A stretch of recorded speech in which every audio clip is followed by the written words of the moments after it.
Welcome to Animal Rescue Postmortem, where we analyze animal rescue videos from around the world, breaking down techniques, outcomes, and the critical decisions that make these rescues succeed or fail. Hosted by Chief Carmack, who holds certifications in multiple technical rescue specialties and has over 40 years of experience in human and animal rescue. Get ready for an insightful look at these life-saving operations. Volume 9, video number, I already forgot, 16. We have a deer in a concrete pit, and we don't know how rural this is, but what in the world kind of pit is this? If you know what this is some kind of concrete structure that looks like a cone, or a funnel, I'm sorry. What in the world is this used for? If you know, put it down in the comment section. Okay, so we've got this deer that is trapped down in here, and the concern I think it'll stay.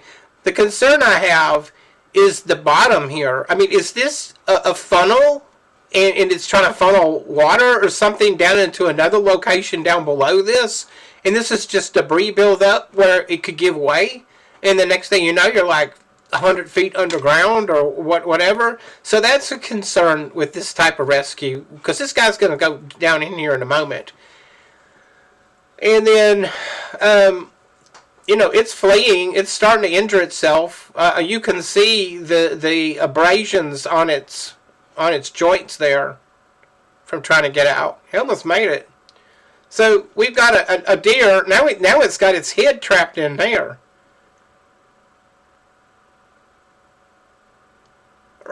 Okay, right. So we'll talk about some of the stuff to do at the end here in a moment. Alright, so what to do about this kind of thing? Probably what I would do is I'd just go ahead and dart this deer. So it would calm down and then go to sleep in here and go unconscious, I mean. And then we could extricate it safely and relocate it, because I don't want to release it anywhere near this, for one.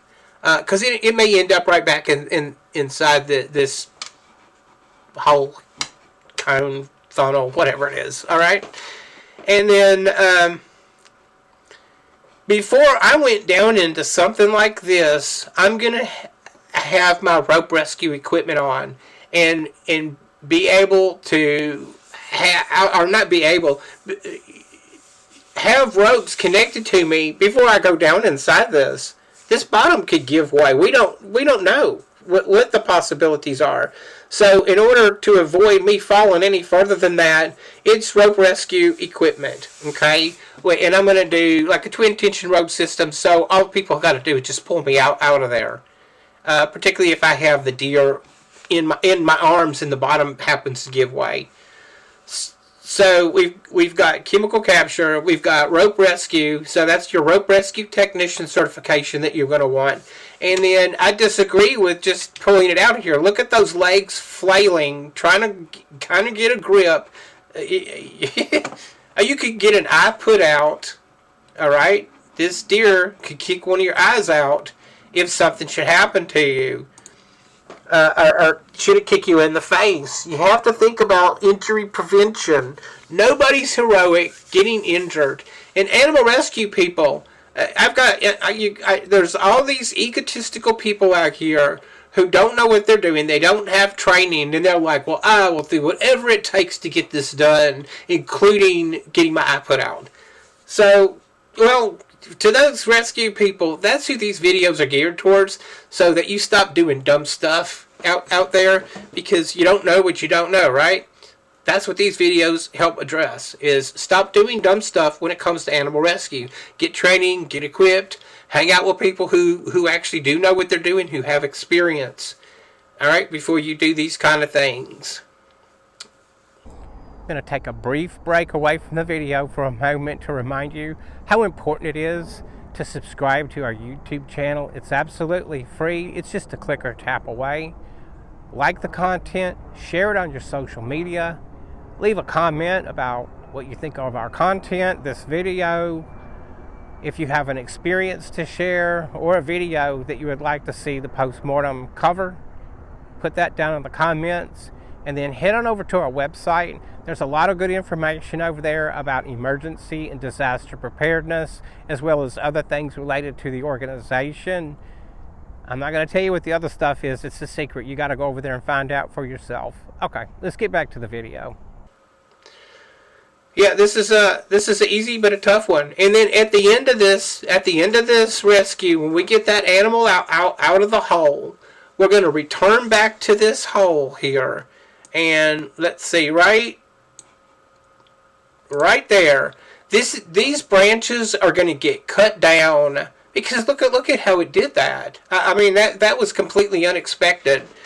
And now it's in a situation, now it's worse than it was before. So we're going to cut that debris down, let it lay down here on the bottom here, and then I don't know if we're in a forest or what. At the end here, we can see a little bit of what type of terrain we're in here, but it's so pointed down at the ground and so closed in, we don't have a wide view of what actually is possible there. However, if I've got to travel even a little bit of distance to try and get debris down in here to where we can raise either the floor of this up with debris from the forest, or we can chop down some trees and add them to try and add to a possible escape route to get the animal out of there. I mean, it's hard to say exactly what I do because I don't know the totality of the circumstances in this immediate area. Another possibility is if you could get the permission from the property owner, is to knock a section of this wall out here and then cut a trench back with like a backhoe so an animal could walk right out of there if they did end up down inside this thing here.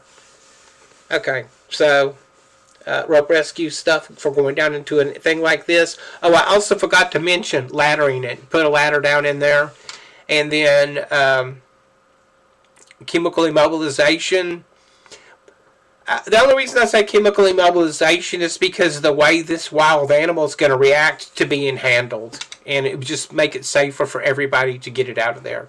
There's always the possibility of capture myopathy, but that's the risk you take when you do runs like this. That's it.